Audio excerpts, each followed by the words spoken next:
Hey guys, I'm going to talk to you today about how I came to live in Japan and work in Japan. A few of my friends have asked me this, and a subscriber has also asked me about this as well. So I'm going to talk to you about a few things, 3 points. I want to talk first about how I studied and learnt Japanese. I want to talk about how to find a job and move to Japan. And then I want to talk about a few little housekeeping rules that I think are very important, very easily overlooked, but quite necessary.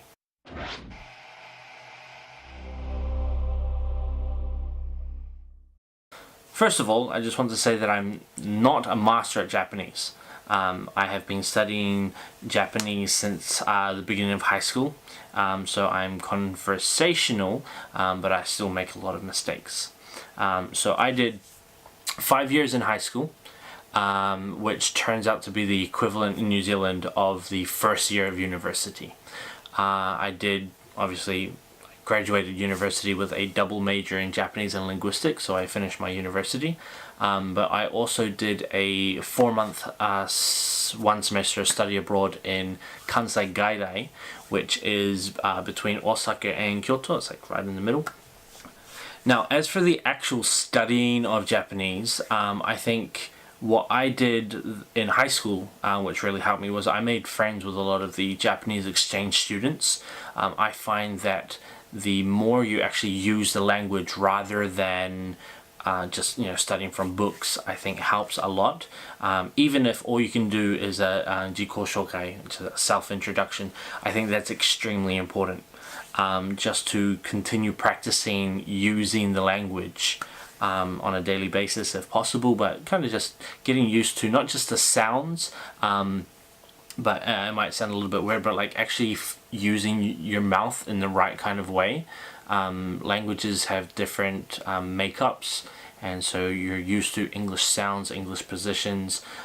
Just getting more fluent with having a conversation or being able to create sentences in Japanese, I think is very important.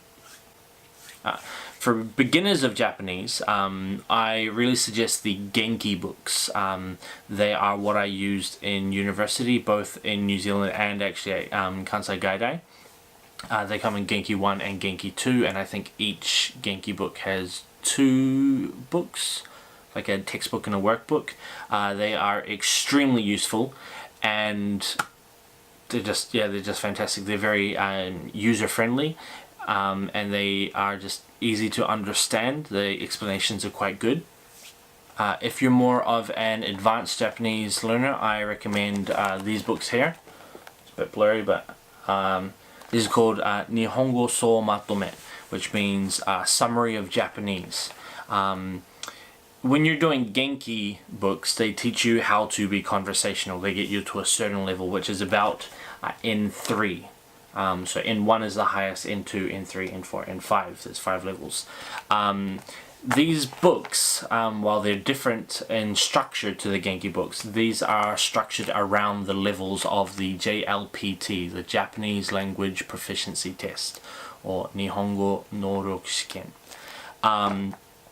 These books also come in maybe 2 or 3, depending on the level. I think the lower levels 5 and 4, maybe 3, have a vocabulary, grammar, and possibly kanji as a separate book. At least 2, I believe, I could be wrong, only has the 2 books. So this one here is vocabulary, then another one is the grammar. These are very good as they are set out. You can see a little bit there, sorry.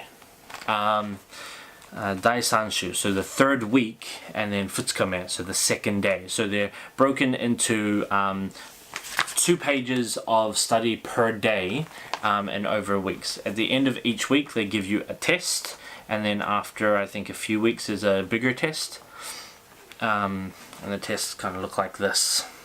Again, you can't really see, I apologize. But they're very good to study with. The problem with these is they don't have explanations. The Genki book is quite good, or the Genki books are quite good, sorry, and that they can explain the points that they're teaching. These books are more like, here's the word, here's one example, and here's our approximation of an English translation.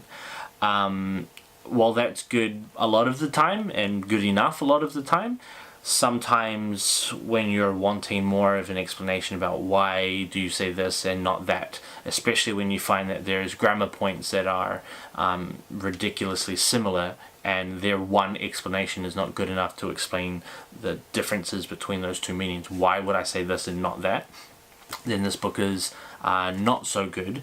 But if you're at the level of N2 at least, then your Japanese should be good enough where you can either find out for yourself by doing extra research, or if you've got Japanese friends, perhaps they can help you. As for the kanji, kanji is definitely my weakest point. I struggle with kanji a lot. There's thousands of them, and as I said before, I'm not a good student. I don't like to sit down and do bookwork, but for kanji, you have to. There's no way around it. You've got to sit there and just write and write and write and write and write. My recommendation is you buy a math book or a grid book and get your positioning, like size and ratio of the kanji correct, and just practice. That's the only way to do it. Well, that's not the only way to do it, but you know what I mean. I don't have a kanji book for the Matome series, but what I do have is this book. This is Yonkyu, which is level 4. This is the book that Japanese students would learn or use to learn their kanji. Inside this book there are a bunch of questions, just any kind of workbook. Now inside this book comes another book, this one here. I've got it open because I've been using it. It's just a smaller book. You pull it out, where this has all of the questions inside of it. This book, you have the kanji at the top. You have the kunyomi and the onyomi readings, which are the Chinese and Japanese readings.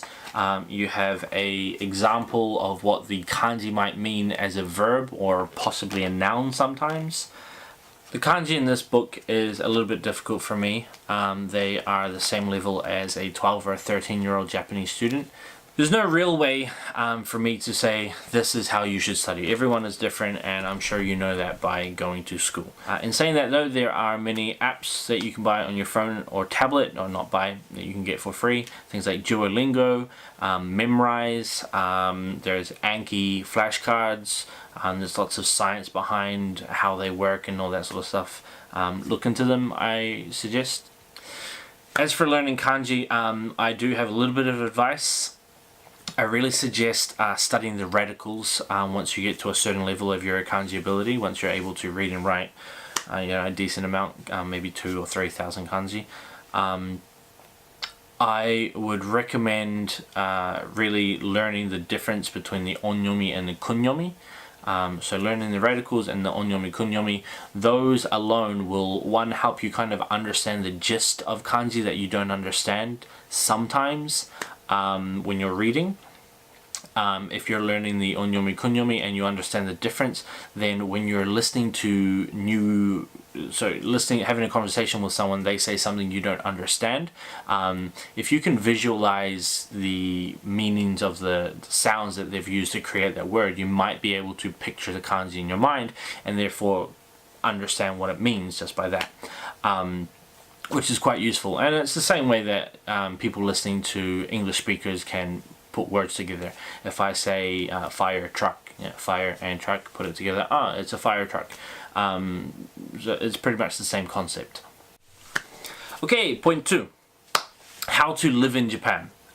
So first of all, get a degree. Finish university. In New Zealand it's a 3-year degree. Japan, they kind of want you to have a 4-year degree, because that's what Japan has. I don't know what America's like. I think it's 4 years. But as long as it's the equivalent, so like a Bachelor of Arts. Either get your degree in a specific field, the field that you want to be working in, or literally anything else. If you get it in a specific field, then you can work towards working in a company or doing a job that you want to do. If you get literally any other bachelor's degree or any degree, you can become an English teacher if you are a native English speaker from a typically native English speaking country.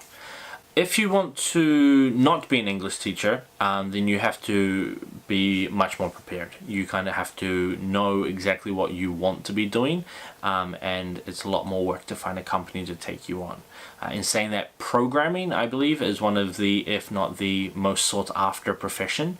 You can almost always get a job in Tokyo. They're always looking for people, so if you're a programmer, you're pretty much in.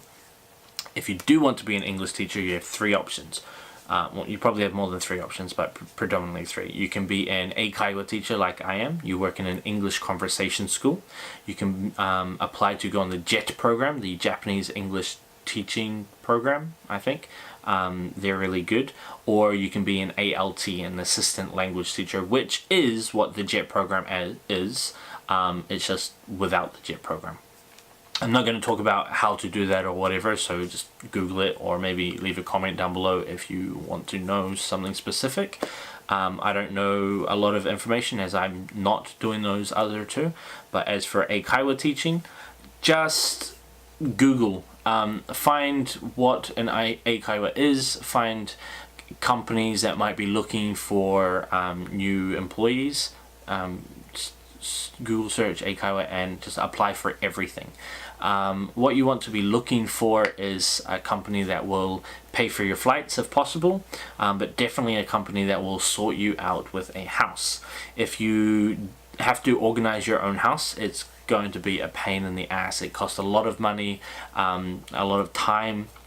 If you're not so confident with your Japanese, then it's going to be a big struggle to do it if you don't have any connections or networks in Japan to help you.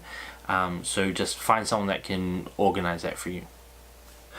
So getting a job, the companies will interview you, they'll say yes we want you, they'll send you some paperwork, you send the paperwork back, then you get a piece of paper that you have to take to your consulate or your embassy, whichever one you're nearby, and they will stamp your passport and then give you a piece of paper.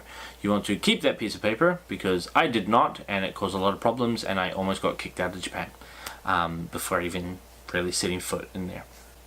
You're going to use that information, take that information, that's going to be your certificate of acceptance, maybe.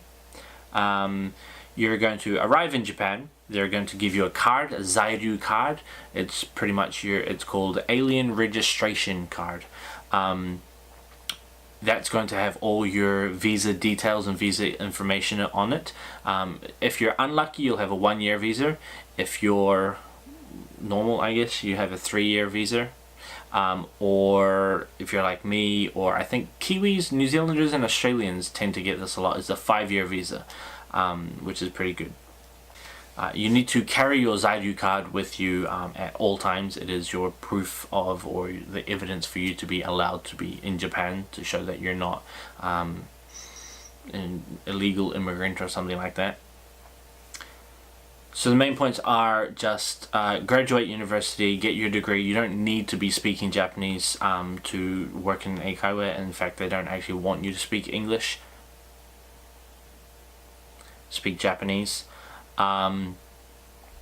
Second point is just to apply for all of the eikaiwa, or all of the jobs that you can. Find the one that will give you the best benefits, and I'll talk a little bit more very shortly about what kind of benefits you might expect other than what I've already mentioned. So, point number 3.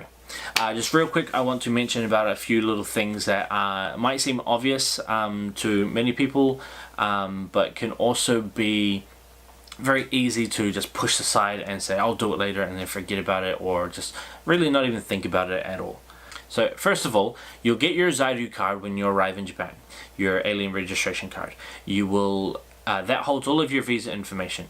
When you finally move into your house, you now have an address. You will go to the city office, and you will arrive at the city office, and you will get your address stamped on the back of your card. That is proof of your residency and that you're allowed to live in Japan. While you're there, they're going to ask you to set up a few things. They're going to ask you to set up your hoken, which is your insurance, or your nenkin, which is your pension. Do it. Just do it. If you don't do it and you intend on staying in Japan for more than probably 2 years, then it's going to really kick you in the ass later on. Because of this, I would recommend not getting travel insurance when you come to Japan. I made the mistake of having a 1-year travel insurance cover, which was pointless because I have to have Japanese insurance anyway. You have to. It's part of the law. So I wasn't paying because I decided not to pay for my insurance because I had insurance, which was a bad idea because come tax time, I had to finally sort it all out when my insurance finally expired or ran out, and you don't get away with it. It just piles up, and then when you finally get it, it's all back pay. And if you don't have money, or if it's around tax time and you're already spending tens of thousands of yen, it's not nice. That's the same with the pension as well. I was lucky in that I got my first year wiped. I didn't have to pay for it, but that's definitely not a guarantee, and it's up to the discretion of the person you're dealing with. So definitely, just when you can, just organize it. Each month the pension is about 16,480 yen. I may be wrong on the exact number, but it's about that. It's less than 17,000 yen a month. Insurance will be based on your income from the previous year. So next year I'll make another video and tell you about how much that is, but I don't know off the top of my head what that's going to be. Now, if your company is a good company, they're going to make you an employee, which might sound confusing. Why wouldn't they make you an employee? They might make you a contractor, which means you work for yourself. You have to set up your own business, and they just contract you for lessons, which is what I am because my company is not a good company. This means you have to sort out your own tax. If you make about 3 million yen a year, then you might be paying somewhere in the ballpark figure of about 80,000 yen. In taxes. If your company is good, however, they will take that money out of your pay every month anyway, and you don't have to worry about it so much come tax time. If they don't, and you haven't been taking it out, then you're going to be in for a surprise for the amount of money you have to pay. Also, if they're a good company, you will be enrolled in the company insurance and I think the company pension system, which means the company will pay, I believe, half of your premium, so you only have to pay half, which is really good. It's a couple of 10,000, so maybe 30,000, 20 to 30,000 yen a month extra in your pocket that you don't have to worry about. So finally, my point is just to do as much research as you can. You can never do too much research. There are websites out there. You can use Gaijin Pots, you can use Reddit, you can use even just Facebook. Just find a friend who's been in there, leave a message down below, ask me anything. I'll see if I can help you with that. I hope this video has been helpful. I hope it's kind of given you some insight. I don't want it to be too detailed and give you all of the information you need because everyone's been complaining my videos are too long as it is. I apologize for that. I'm trying to work on that. So that's all from me. Thanks for watching. Remember to like, share, subscribe, and leave any comments down in the box below. And I'll try to help you out with any specific questions you have. Peace.